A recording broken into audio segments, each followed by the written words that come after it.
The next session now is called Reframing Brand Protection, the consumer-centric approach. And it's actually going to be an interview format with Chris Veator, who's the president of MarkMonitor, as well as Rikard Bandebo, who is now our vice president of product. And leading the conversation, both initially with a little bit of content and then driving the Q&A discussion, will be Rikard Atkinson. And Rikard is the Senior Director of Global Non-Genuine Segment and Fraud Prevention at Adobe. Rikard is absolutely recognized as an industry leader in the art and science of technology, combined with innovative ways to both detect and mitigate online fraud. Rikard currently leads Adobe's non-genuine conversion and fraud prevention team.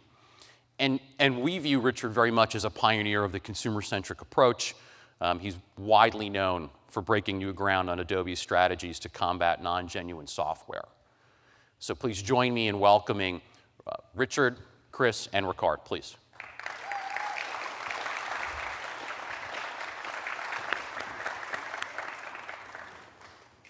So they asked me to spend a couple minutes providing a perspective on how we at Adobe think about a consumer-centric approach. So I was going to take you through a few things here, and then we'll get into some kind of dialogue. So when we think about it, I would kind of boil it down to three quite simple things.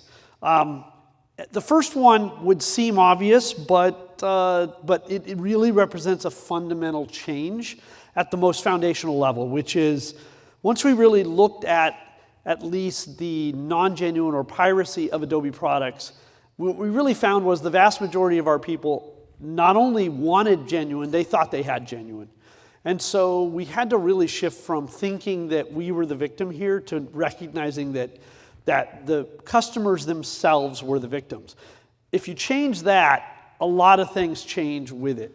Your whole focus, business enhancement, not enforcement. So even though we do, at a technical level, enforcement, it's not enforcement for enforcement's sake. It's enforcement to enhance the business, and I'll talk about that. And lastly, we focus on what we say is efficacy, not actions. Others have talked about it, and I think Dave talked about that we don't focus on how many enforcement actions were taken. In fact, the best evidence that you've been successful of cleaning up a space is when your enforcement actions actually drop to zero or near zero. So you actually want to view success not as the amount of work, how hard you're working, but actually you want to work yourself out of a job. That's what success looks like. And so I'm going to just break this into simple components. So let's start with the who in terms of this.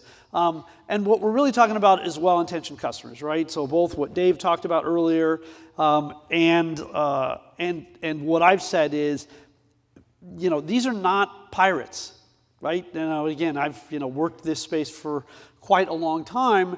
And what we did when we were over with Adobe and we worked with Microsoft pretty closely is we took this to the next level where we really did research and we formulated and said, yes, there are pirates, there's pirate-inclined people that won't pay you, but there's two other segments in the way we define it of people that are either legally inclined or opportunistic that absolutely will pay you, and unfortunately most paid somebody that just didn't pay us. And so that's the group that we focus on. And this is a chart we did and some research we did jointly with Microsoft a few years ago to just say across those demographics, how does it map by country? And what you see is, the majority of the mature markets are down on the left.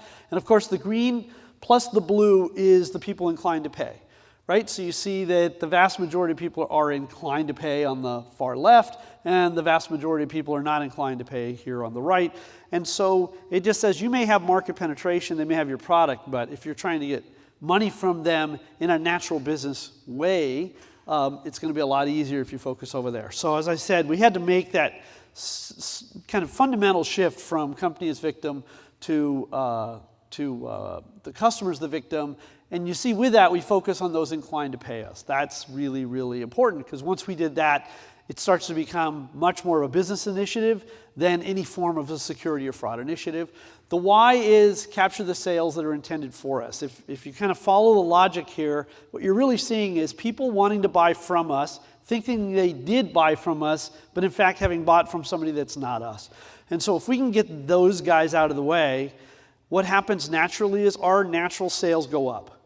And they can go way up, right? And so it is really, really logical that, before we started the program, everything in red on the left side from a simple Google search is a counterfeit product being sold by a wide variety of people, including partners of ours, right? So, it was a big mess, right? So we had a lot of work to do.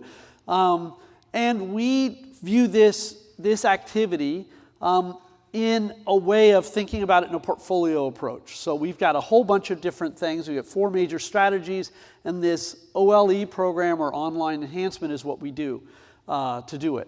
The how is we focus where our well-intentioned customers are. So Dave brought this up before, is we're talking about well-intentioned customers.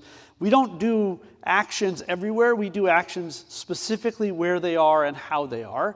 On the platforms that they're on, only to the depth that they go. So we already heard, on search, well-intentioned customers rarely ever go past page 1. So why would you ever clean up anything other than page 1, right? Because the rest of it does not matter to a well-intentioned customer. The search terms are not our search terms. They're the search terms that our SEO, right, search engine optimization marketing team, spends millions of dollars tracking every single day and trying to buy ad space. We use exactly the same terms. So we're not making this up, and we just basically clean up the very terms they're using. By the way, that works really well for lowering their cost of marketing.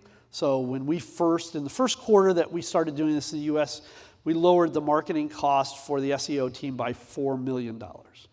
So that's pretty good for them, right? It was great for them. Market by market rollout, and then customer lifecycle portfolio approach. So as I showed, the OLE program is what we call this thing online enhancement. We don't call it online enforcement because it's all about the business. We focus on paid, organic, marketplaces, social, and the whole idea is get rid of the stuff that's unauthorized, not the genuine stuff, so the genuine stuff can still be there. I would say, we are run across 18 markets, and in general, we're very, very successful at doing this. And again, we didn't do it all at once. The last thing I will talk about is just metrics. How do you measure this? One of the recent things we did was we started working and tying what's going on with the results with our SEO search terms. And so in the past, what you might have heard from us, or even Dave mentioned it, good to bad ratios. How many good guys are on a page versus how many bad guys? Good thing is I think that moved the industry forward in terms of a way to think about the space. A bad thing was it basically viewed all good guys and all bad guys the same, right? So a bad guy on page 2 down at the bottom is given the same basic weight as a bad guy on the top page of page 1. And so we worked with MarkMonitor very closely to develop what we call a customer protection index or ratio. And that's what that black line is at the top, because that's really saying, well, to the first page in search, which is really the only thing that matters, and to the top few slots in search as you weight it, are there any bad guys up there? And the answer is no. The only bad guys are way, way, way down, and they're below the waterline, right? So this just shows you actual data, so you can see a couple spikes in bad guys where they got prime placement for a brief moment in time, right? And you see the index come down. Here you see a lot of noise as we remove a lot of stuff, but you see the performance index and protection index always way up there.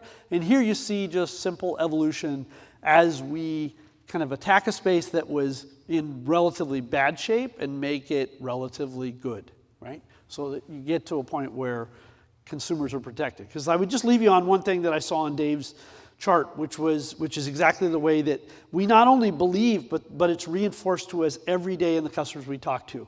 They expect us to protect them from that, right? It may not be fair, but that's exactly what they expect. They expect us. So from an Adobe standpoint, we always say it's our job, it's our requirement in terms of being, customer-centric, that we didn't do a very good job in the past of doing it, but our role today is to do an excellent job protecting them, right? Make sure that they're buying what they're trying to buy, which is stuff from us. So with that, we're going to have a conversation. Uh-oh. Here come the tough questions. Hopefully you guys are thinking about the tough stuff, so we want to get some questions from you.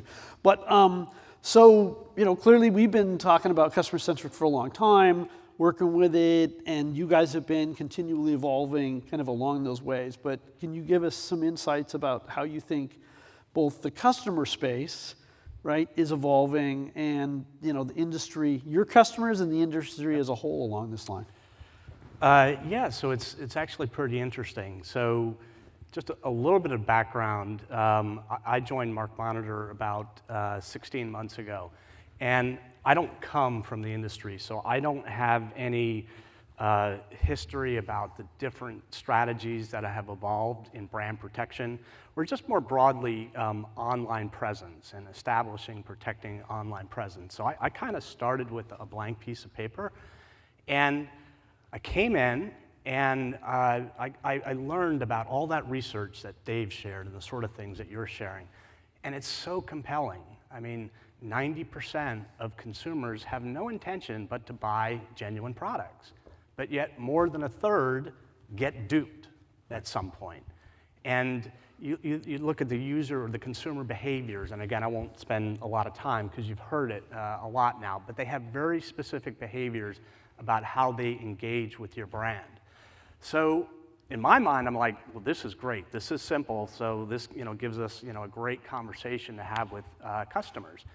And as I've gone out in the course of that last 16 months and had this conversation, I can't tell you how many times I'm sort of met with this and saying, yeah, well, it's really all about the numbers.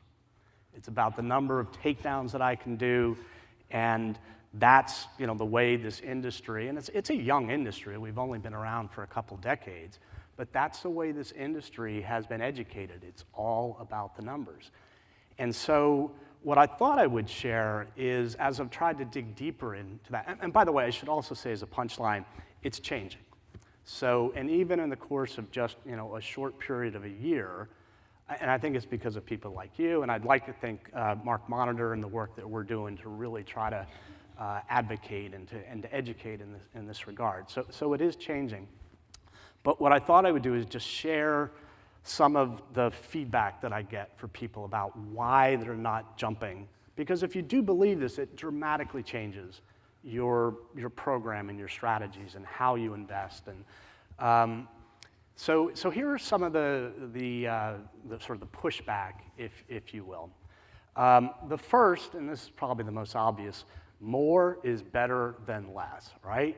If I can take down 100,000 counterfeits or misdirections, that's better than doing 10,000, right? Okay, so it's mathematically true. We get that. Directionally, it's true. But is it really true from an outcome perspective? So if I offered somebody the choice, if I could take down 1,000 counterfeit listings for some far-flung corner of the internet that no one is ever going to find, or if I could take down 10 that are right on your page one, what's more important to you? So I think, again, for people to really begin to understand that it's not just about the numbers. Numbers are important. Well, it is about the numbers. I just focus on the sales numbers. Okay, well, great, yeah, and that's I think a really, really important point to make, because you mentioned about how do you measure success, and we'll probably talk a little more about that later. I mean, that is kind of just one of the most important and obvious that I don't think necessarily is a component to a lot of people's programs. The other challenge that I hear a lot is that, look, this is an unwinnable game of whack-a-mole. We knock one down, two more pop up, so it sort of creates almost this check-the-box mentality. So yeah, we've got to have a program, we've got to be able to do what we can. I want to be able to report to my boss that we're having an impact here. And again, I would argue that if you think that way, it is an unwinnable war. You know, if you're trying to boil the ocean and basically take down everything, drive it to zero, you're going to fail, you're going to lose, and you're going to spend a lot of money doing that. I think the focus on the consumer and where they are and that intersection of where they're engaging with your brand makes it a much more winnable, much more focused program. Somewhat related to that, one of the pushbacks that I hear is people say, hey, I get it. That makes total sense to me.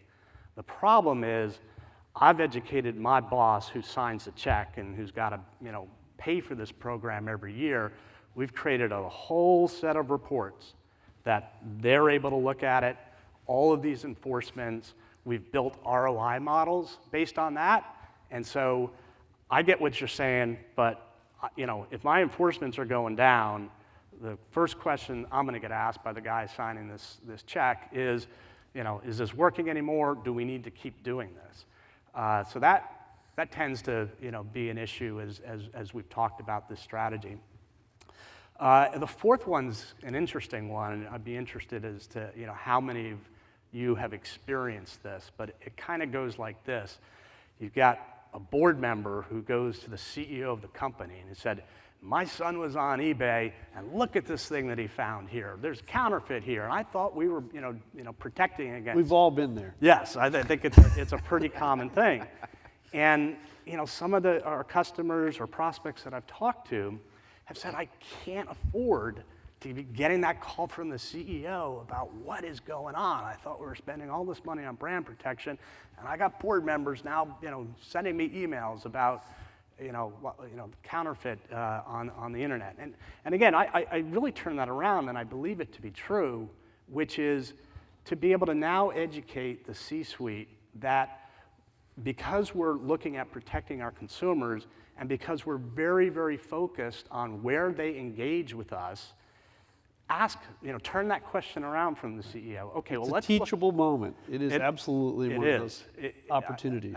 I absolutely believe that, and I know it's kind of terrifying when it happens, but it really gives you an approach to educate them, to talk about why the program is structured this way, and to ultimately ask them, where was that coming from? Was that on page 9 in Amazon, or was it on page 1? And if it was on page 1, we got to do something about it, and and own up, and let's make sure either your team or whoever you're working with is going to take the corrective action. So those are some examples of just pushback that I'm hearing. Maybe you talked about the industry. Maybe just a couple of other trends that I'm seeing that are either somewhat related to consumer centric or just in general. The first is the C-suite is getting much more involved in this whole online presence, the protection of brand, the establishment of brand, and because it's becoming so much more important to their business. And you saw the stats from Dave Cooper's slide about the predominance of e-commerce, and it's becoming so important, and the challenge, the opportunities are bigger, but the risks and the challenges are bigger as well. So you've got the C-suite who are really getting engaged, and that's a good thing. What we need to make sure that all of you playing in this space, and for us as being an industry vendor, that we're doing everything that we can to make sure the C-suite understands these issues, because they're complex, they're challenging, and it's going to require a lot of education. We're up for that, and we'd love to help you as that opportunity to engage the C-suite develops. Another trend that I'm seeing is what I call the mission accomplished trend, and it's the notion that if you do have, and it's kind of to your point, if you have a successful program and you're being effective, these enforcements, they should go down. You saw that in Dave Cooper's slide. They will go down over time. And there's a temptation to say, problem solved, mission accomplished, let's move on. And the fallacy there is that this is a long-term, steady effort that you need to continue to maintain and to monitor these so that you can keep that clean presence. And then the last one I'd share with you, and then I'll shut up, is, and this is kind of an interesting one, and it's kind of a play off of that old joke about not needing to run faster than the bear, I just need to run faster than you. And it's the notion is, if you can have a successful brand program, then these, whether it's attackers, and Mark talked about them in the sense of phishing, or whether it's counterfeit, they're going to go elsewhere. They're sophisticated, as we know, mostly organized crime, and if you can make your brand and your presence, just not a hospitable place for counterfeiters, they're going to go elsewhere. So there's an element of the program that just says, let's make sure that we're making these investments so that we're not the targets. And unfortunately, the counterfeiters are never going to go away, but they can sort of point themselves somewhere else. That's part of the strategy always. Get them to go to somebody else. One of you. I can get them off of Adobe and onto one of your brands. There you go. Or the people that aren't in this room. Yeah. So, and one just thing that I use, because I hear, it's a whack-a-mole game. I say, it's not whack-a-mole if you can kill all the moles. And that's what we do, right? Just, now we don't take them all moles everywhere, but in the, in the lot we care about, we kill all the moles. Right? And that's partly what we focus on. All right, Rikard. So how is this concept, philosophy, customer-centric finding its way into some of the product strategies and things you're driving? Well, thank you. First of all, for those who don't know me, I've joined about 3 months ago now. So what I'm talking about is really the work of my team, the engineering team, my predecessors. But I think I'll make one comment to what you were both talking about earlier. So my background, I'm not from this space originally, but my background is deeply in the area of analytics. And as you see the maturity of analytics, there is this big switch when you go from the concept of volumetrics to sort of impact metrics, or metrics that matter. And I think that's a key thing we're trying to grapple with and we're addressing with our products, but it alludes to some of the key challenges you talked about earlier. So I think I'm going to talk a little bit about how vendors like us and others attacked this space in the beginning, which was, let's put in pipes to all these different marketplaces, to all these search engines, to these other places, suck everything in, and then try to whack these moles as much as we can. And to the point that you made earlier, then how do you know if you're hitting the right ones and what real impact you're having?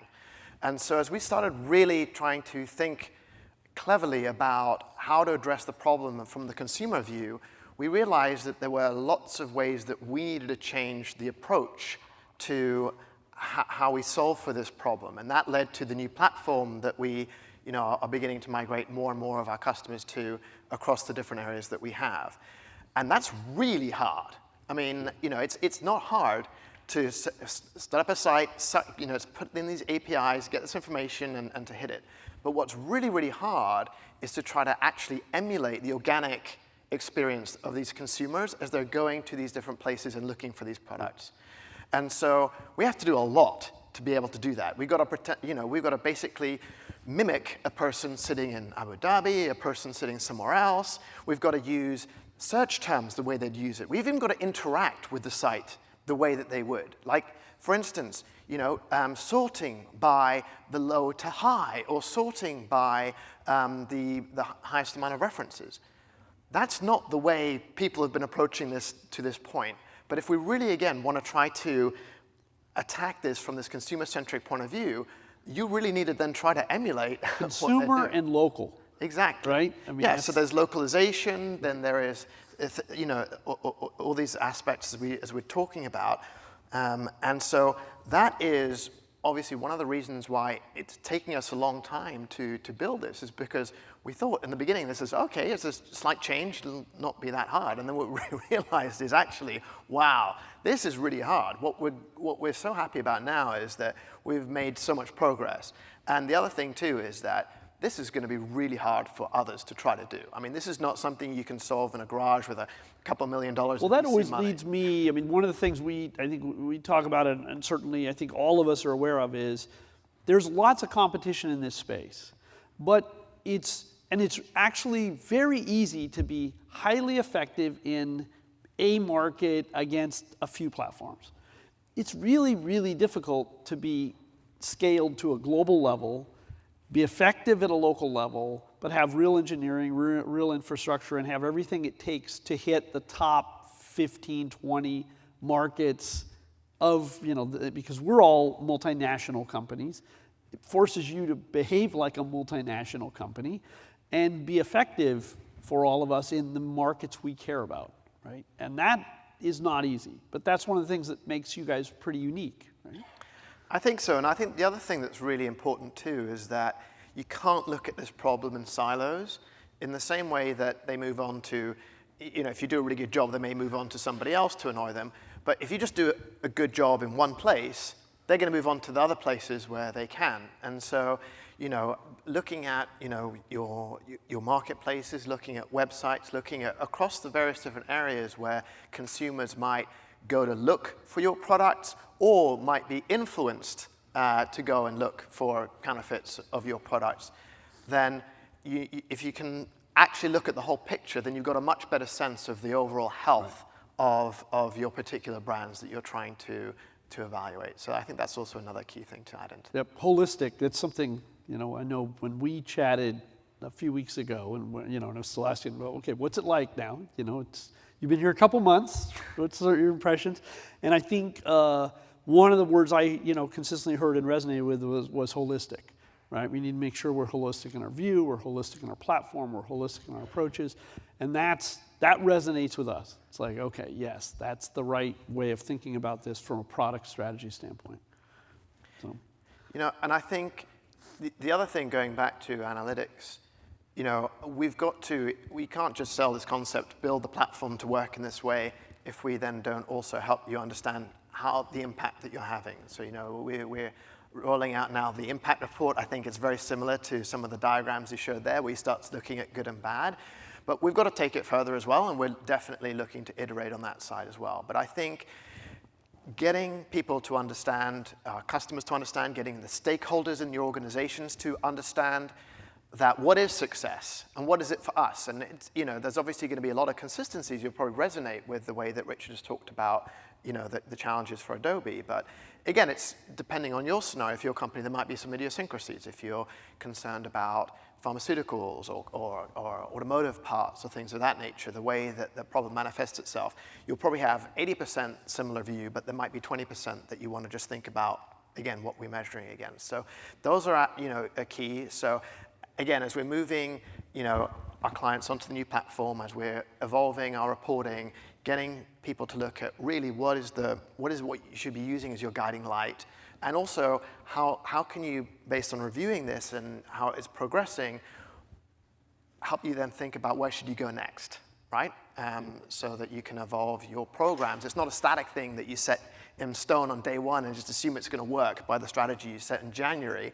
That things evolve, and I think that's another thing that we've got to then, work with our clients on to manage how they evolve. Well, and that's one of the challenges I think we all have is some platforms are agnostic, right? Kind of whether enforcement's done on their platform or not, largely it doesn't necessarily affect them materially. They do have to support the process, but it doesn't necessarily cost them a lot of money to be a part of that process if they're highly efficient and automated, but it also isn't necessarily eroding profitability for them. Other platforms count on this huge amount of counterfeit as a core part of their profitability, and therefore they really have an incentive in some ways to support us in the most marginally way possible, and that makes it further difficult, right? Because our motives are not aligned, right? Their goal is say that they're supportive to the degree they're not getting in trouble, but be as slow and resistive, and change up. Because every time you guys scan them, it costs them server cycles, right? and bandwidth and all the, real operational cost. And so they would rather just kind of block your IP address. And, and of course, it's not as simple as that because you guys are sophisticated in how you do it. But that's the first thing they would do if they could. Yeah. That was one of the other eye-openers for me, is I came in and assumed that our interest and the brand owner's interests are going to be completely aligned with some of the, the marketplaces that are exactly, and the platforms. It's all one happy family here. And many times they are, and many times they aren't. And so it's an interesting road to navigate for sure.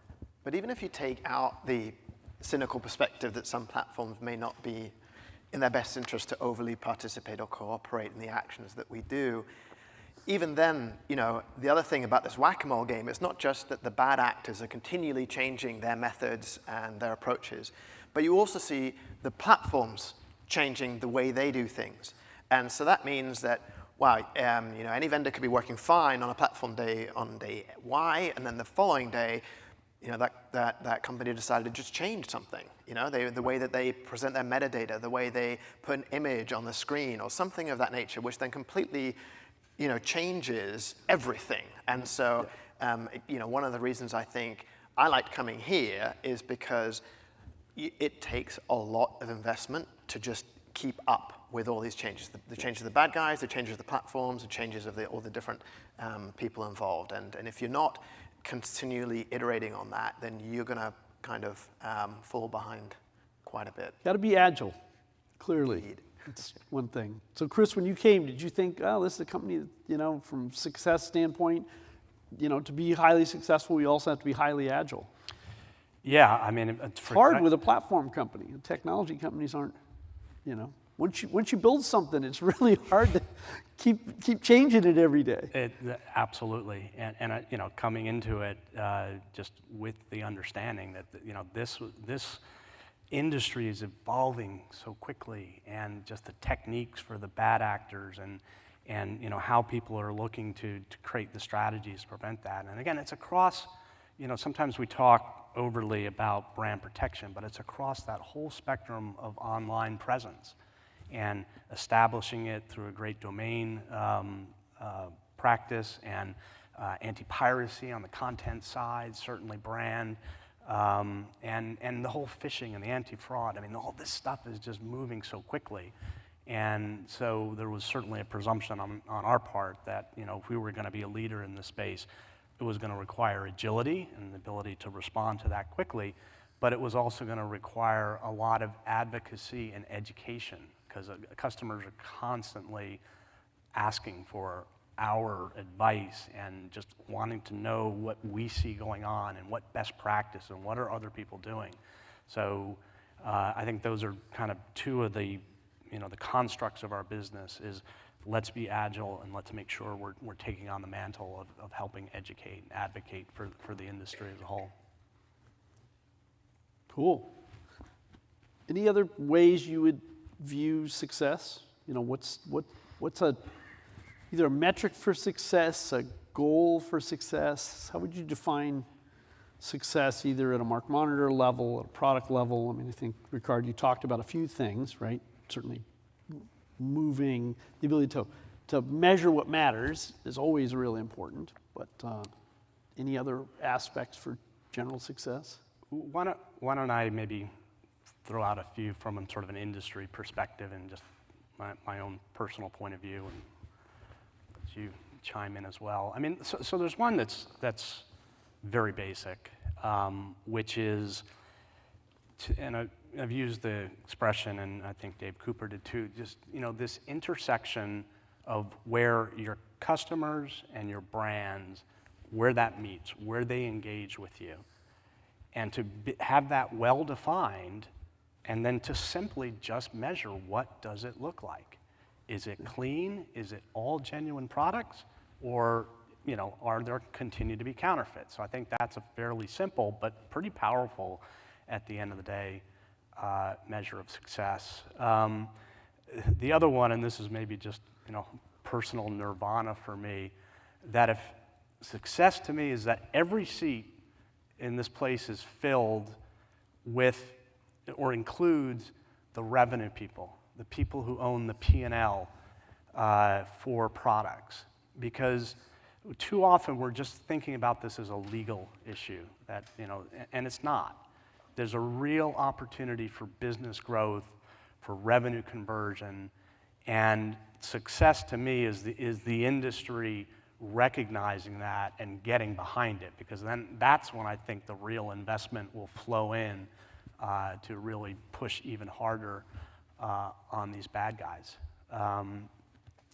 And then maybe taking it back just to this whole issue of consumer centricity, it'll be hard for me to see, but just kind of by show of hands, and the first question is pretty gratuitous, but how many of the folks out here have family, friends, people who shop online, that engage in e-commerce?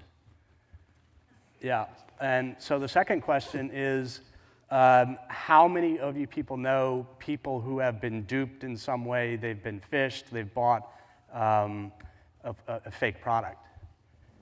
So, yeah, me too. Actually, it happened And to those me. are the people that know, right? I would argue Yeah. that the vast majority of stuff, depending on where you go, is not legitimate. But you think it is. Very true, very true. So to me, the success is when that answer to that second question is there are no hands that go up. So that's Nirvana too. So anyway, a few thoughts about success. Good.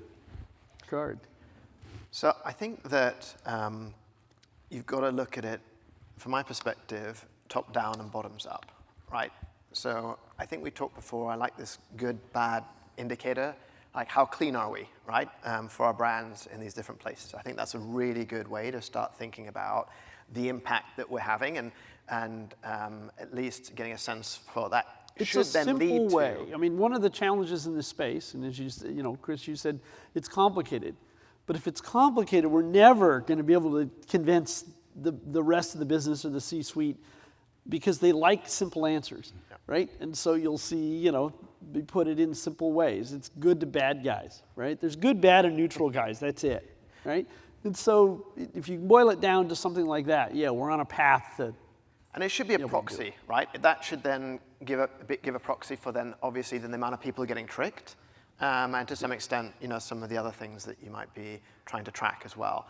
But then I think from a top-down perspective, I think touching on Chris's perspective, revenue, some of these things, I don't think it's ever going to be the case that we can say an X dollar spent on brand protection is going to return you Y dollars in revenue in a very Well, there's a simplistic danger. model. I would always offer that I think there's a danger in trying to build an ROI like that, right?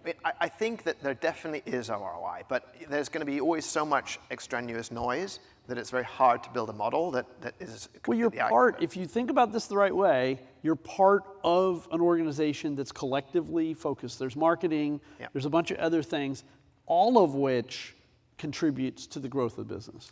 So what I then think about as measuring success is, well, okay, so what elements that relate to brand should impact revenue, and how can we measure those? So let's take those one step below the actual profit number or whatever, or even share price. You always go back to the thing that touches you closer and where you have more influence. And I think that, again, some of that's going to be idiosyncratic to your organization, but I think that's key. And so there should be this sort of revenue-focused lens, that there's an opportunity for us to help the organization from that perspective. And then there's also a reputational side of it. So how do we measure the reputational risk? And there's also costs. I mean, there is a lot of organizations that are faced with heavy costs because people buy a fraudulent good thinking it's the real thing. They call then the call center, then try to send it in for repairs, and et cetera. And that can be actually quite a lot of cost for an organization. If you're not close to your customer care organization, customer support, whatever you call it, get close. Because that's where they're kind of on the front line dealing with whatever the outcome of this space is. Right? So I think, and I think the other thing too then, as we look at, measuring impact, getting close to the people who feel that pain in your organization. Ask them, right? How's this hurting you? Whether they're sitting in marketing, whether they're the person who's running that center that's responsible for repairs, or just get a sense of where they're feeling the pain. Get a sense from them how big that pain is, and then try to get a sense for how the actions you're doing could have an influence on that. Good. So can I turn the tables on you? I mean, you and your team are on the front line. I mean, how do you guys measure success? I mean, how do you know that you're making the impact? Making a difference? Well, part of it is, I would say, the logic of what we're doing is so simple, right? You'd say, I can show you that we have well-intentioned customers buying from people that aren't us, but they wanted it to be us, and then later we tell them it's not us and they're disappointed, right? So that sale should have come to us, and therefore there's simple logic to say, if I take some actions and I remove those bad guys, I'm adding net incremental sales to our bottom line that were always intended for us, but they never made it to us, right? And so that's actually fairly easy for the business to see in a general way, specific hard, but generally yes, right? So, we start focusing on this. Our e-com business is huge. Now, we're not the only contributors, but we are a big part of it depending on the market. Because if we looked at that and said, wow, okay, we might be losing as much as half of our sales, 2/3 of our sales, right? And we can go to customer care, we can go to other places and take, kind of measures of just how much is there. Pretty soon you wind up with, wow, it's not a minor problem, right? We always said, every executive has a perspective on piracy. If you're not sure, just ask them. They'll tell you. They'll tell you what they know, and what they really prove is what they don't know about this business. But one key thing is that they can clearly understand that if I can just add a portion, right? And they always think, oh, piracy or this stuff is some portion of the business, right? Meaning it's 10% loss. Maybe it's not that big a deal, right? We've got other things. This marketing effort's supposed to add 20%, so it's, I'll put my money over there. When we looked at it at Adobe, when we started, we got paid for 1 out of every 16 copies of our software. Amazing. 1 out of 16. So it's not like, oh, it's a 10% problem, right? We're down to, we think, 1 out of 7 right now, right? Which is a remarkable gain. Still not as great as we're headed, right? But those are pretty simple things to understand in terms of the business growth and go, oh, well, okay, I can do a little over here and I can get a lot, right? And I don't want to downplay a little, right? We're doing big things. But the outcome of that is, my team consistently has been recognized as, we are a strategic business growth initiative for Adobe now, which is, we're not in the shadows, right? We are part of the strategic plan to grow the business. I now run a business valued at roughly $1 billion over the next few years, right? So I'm running a business, right? My team runs a business. We run it just like all the other aspects of the business. That's a good indicator that this is serious. If you can get the things right and you start getting, things on the right pages. So for us, revenue is king, right? But there's other things. I think I put it up here. So, okay, how does Adobe measure success? I put 3 simple things, right? So good to bad ratio, I think, is simple, right? So if you don't have any other metric, you should start there, right? Because that's just like, you can sit down with somebody, because it's not enforcement actions, because those do not matter. That's what matters, right? Because again, the executive, right after you show them something that says we took 10,000 actions this month, if he's any kind of executive, he absolutely should be asking, so what did that accomplish, right? There will be a follow-on question, and you better have an answer. And the answer is, if you're spraying all over the place, I don't know that you're being strategic, right? You're not affecting the business. As Chris said, do the 1,000 that matter, not the 10,000, right, or the 9,000 don't. So good to bad ratio is a good way of determining that. The Consumer Protection Index or ratio that, again, we worked with you guys on, tying SEO, part of the importance there was that it's not MarkMonitor doing it all by yourselves, which kind of good to bad ratio largely you can do by yourself with some help from us. But that's taking our SEO terms and tying them and saying, okay, how well are we doing against what your marketing people believe are the terms that matter? Because that ultimately, if we can move the needle there, that's success. One thing I learned early on is we can all toot our own horn. when other executives in the company are going, oh, that's awesome. Like the marketing team is going, man, when they turned that on, my SEO spend went down by 4 million. Then they say over there, and then we reallocated it over here. No one gives any money back, but they're the first ones then to say that team is doing awesome work, right? We used to have a problem, we don't have a problem. And those kind of testimonials within the C-suite or wherever you are golden, right? And again, that's been a big part of, I would say, our success at Adobe certainly is that, right? And then the last one is just the business, right? When the business guys are going, oh, okay, you guys are awesome, right? That is a nice thing to hear. Yep. So, and my team does an awesome job. Some are down here from a variety of places on the OLE team, but we left a lot all over the world. But very cool. Anyway, very cool. So we wanted to turn it over to questions too. Yep. We should just do a time check. Do we have time for a few questions? Two questions? 2 minutes. Oh my okay. gosh. So make them short questions and we can fit 20 in. Multiple choice. All right. Come on. Somebody's got to have a question. Yeah. This is primarily for Richard, but either of you can answer. When you went to the customer-centric model, how did you communicate that to the rest of the company, which may have still thought of themselves as victims? Well, I would say it goes back to this fundamental philosophy, and if you've known me, I mean, I brought customer-centric to Adobe. I wouldn't say we shifted it there.